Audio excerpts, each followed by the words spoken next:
Oke, Lur. A'udzubillahi minasyaitonirrajim. Bismillahirrahmanirrahim. Assalamualaikum warahmatullahi wabarakatuh. Assalamualaikum semuanya saudaraku seluruh Indonesia di Nusantara. Kembali dengan saya Ahmad Pei Channel. Oke, Lur, kita berdoa dulu. Semoga kita selalu dalam perlindungan Allah Subhanahu wa taala dari segala macam bencana, dari malapetaka, dan juga diberikan rezeki yang halal dan barokah dunia akhirat. Amin amin ya rabbal alamin.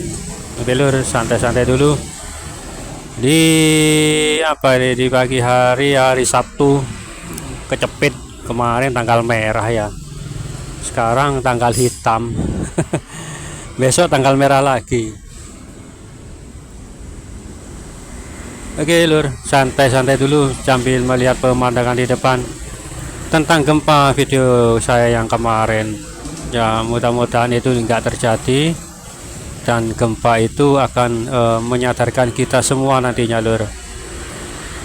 Menyadarkan kita semua dan mengingat bahwa bencana itu tak lepas dari perbuatan kita sendiri, ya kan? Entah kita masyarakat kecil ya, yang semau-maunya lah, juga yang ini yang tak lebih penting loh. Ini adalah orang-orang atasnya itu yang berpengaruh, sangat pemimpin-pemimpin itu sangat berpengaruh loh. Pemimpin-pemimpin yang dolim, entah pemimpin-pemimpin apa seperti apa, ya toh ya. Nah, kalau mereka di depan kita rakyat baik-baik saja, ya kan, tapi di belakang mereka ya lain lagi, Lur. Itu yang mengundang murka Allah, ya kan, karena kebanyakan itu nggak amanah memegang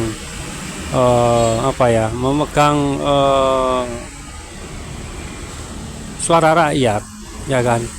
Kita ini kan memilih para pemimpin itu untuk mengatur kita, ya kan, dari undang-undang, dari apapun, ya kan, peraturan-peraturan kan seperti itu, Lur, ya kan, mengatur kita agar kita tertata tertib di dalam masyarakat. Terutama yang sangat berpengaruh itu adalah keagamaan, agama kita, ya toh. Kita sudah mempunyai fondasi itu, tapi ya tetap kita butuh bimbingan seorang pemimpin yang mengarahkan kita, kan seperti itu, Lur. Oke, Lur, santai-santai dulu, Lur, sambil menunggu Satrio Piningit muncul, ya kan. Saya bikin konten ini sambil menunggu beliau muncul, tapi itu tadi munculnya ada di mana, berada di mana, walau alam. Tapi kemungkinan besar insya Allah beliau ini insya Allah muncul di Nusantara. Kalau tepatnya sih kemungkinan besarnya ya tempat terpadat, tempat paling sibuk, ya, dan banyak ragam atau banyak penduduk beragam budaya, terus ras itu, ya kan.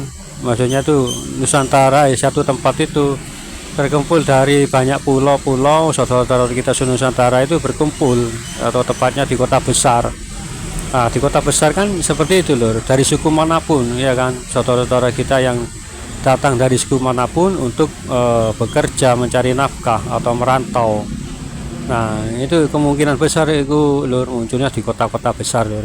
Seperti kemungkinan bisa di Jakarta, atau Bandung, bisa juga Surabaya, Jogja, ataupun Solo, Semarang. Itu yang banyak lah, tepatnya itu banyak yang tempat itu, ya katakanlah suku-suku lah berada di satu tempat. Nah, itu, Lur. Karena kenapa kok bisa seperti itu? Nah, kan bisa mengenal saudara-saudara kita, ya toh, adat istiadatnya kan dari dekat dulu, kan seperti itu, ya kan. Dari suku manapun jadi satu. Nah, itu nanti kan kita bisa mengerti, ya toh, suku-suku atau adat-adatnya kan banyak, sedikit banyak kan, ya kan, bercerita, ya toh, adat saya seperti ini ya, sehingga kita banyak kan tahu. Nah itulah tempatnya berkumpulnya seluruh Nusantara itu di satu tempat. Saudara-saudara kita di pulau manapun di seluruh Nusantara berada di satu tempat. Nah itu Allah alam, ini kota besar tempatnya ini beliau. Tapi soal kampung memang kita semua punya kampung halaman atau tempat kelahiran atau tempat orang tua kita atau kakek nenek kita. Nah, beliau punya gitu loh, desa atau kampung itu. Dan juga ini lur, banyaknya seperti yang saya sebutkan barusan itu, disitulah insya Allah beliau muncul, ya kan, dari suku seluruh Nusantara. Saudara-saudara kita se-Nusantara itu satu plek-plek, ya kan, jadi satu. Disitulah tempat beliau berada. Nah, kemungkinan besar kan tempat seperti itu kan di kota-kota besar, ya kan, tempat merantau mencari nafkah untuk keluarga kan, seperti itu lur. Oke lur, santai-santai dulu sambil melihat pemandangan di depan.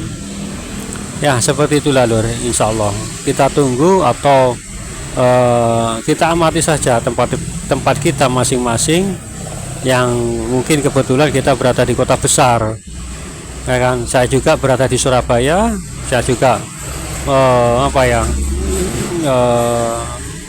bukan mengamati sih ataupun mencari, tapi insya Allah kemungkinan seperti itu juga. Teman saudaraku juga seperti itu juga ya toh, misalkan ada di Jakarta atau Bogor yang tempatnya ramai, ya siapa tahu di daerah sana itu beliau muncul. Karena itu tadi lur, ya kan, beliau ini bukan sembunyi, tapi bukan sembunyi ya, tapi ada itu loh, tapi kita saja yang tidak tahu, ya kan, dirahasiakan oleh Allah tentang jati diri beliau ini yang sesungguhnya atau yang sebenarnya, seperti itu lur. Ya siapa tahu beliau ini muncul di tempat saudara, ya, yang tempat keramaian, penduduknya padat, kota besar lah, ya kan. Kan beliau kan berada di situ karena beliau memang berada di situ untuk mengenal atau yang namanya mengenal satu dengan yang lainnya, manusia-manusia yang bermacam-macam sifat watak, ya kan, macam-macam banyaklah sifat dan, ya kan. Nah itu loh, yaitu yang harus beliau itu berada di situ. Karena kenapa? Beliau ini juga di samping dibimbing oleh Allah di dunia, beliau ini menjalani yang namanya topo keramaian. Ya inilah yang namanya topo keramaian. Sangat paling sulit itu dalam orang bersemedi ataupun bertapa, yang paling sulit itu di tempat keramaian, ya kan. Kan memang banyak ada ya toh, bertapa di dalam gunung, di atas gunung, di dalam gua, di hutan-hutan yang jarang dijamah oleh manusia. Kalau bertapa seperti itu kan enak ya kan, tenang, dan juga langsung hilang. Bertapa seperti itu hilang, hanya raganya yang di bawah. Sukmanya atau jiwanya itu entah kemana. Kalau orang bertapa saya nggak tahu, karena saya juga belum pernah bertapa lur, belum pernah bertapa. Jadi ini yang paling sulit adalah bertapa atau topo keramaian. Yang paling sulit itu seperti itu, harus meredam semua hati manusia yang ada di sekitar beliau, ya kan.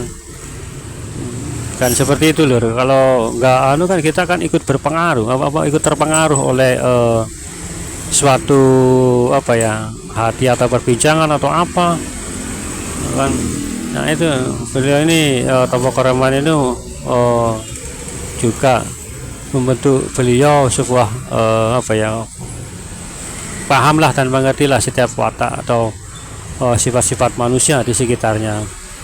Itulah lur, topo keramaian itulah yang paling sulit, tapi beliau harus jalani. Karena kenapa? Kan tahu manusia kan, kita kan di kota besar kan banyak ragamnya ya kan, yang terutama entah persaingan ekonomi, yang terutama adalah iri, dengki, sirik lah, itu ada ya kan. Beliau itu meredam itu lur, di topo keramaian itu. karena yang namanya iri ya kan, atau di tempat kota besar tahu sendirilah, jika tetangga membeli ini pasti panas hatinya atau apa, tetangga beli motor baru ya toh, atau lemari es baru atau sesuatu yang baru. Allah a'lam lur, seperti itu. Insya Allah juga seperti itu saudaraku semuanya. Allah a'lam. Oke lur, santai-santai dulu sambil melihat pemandangan di depan.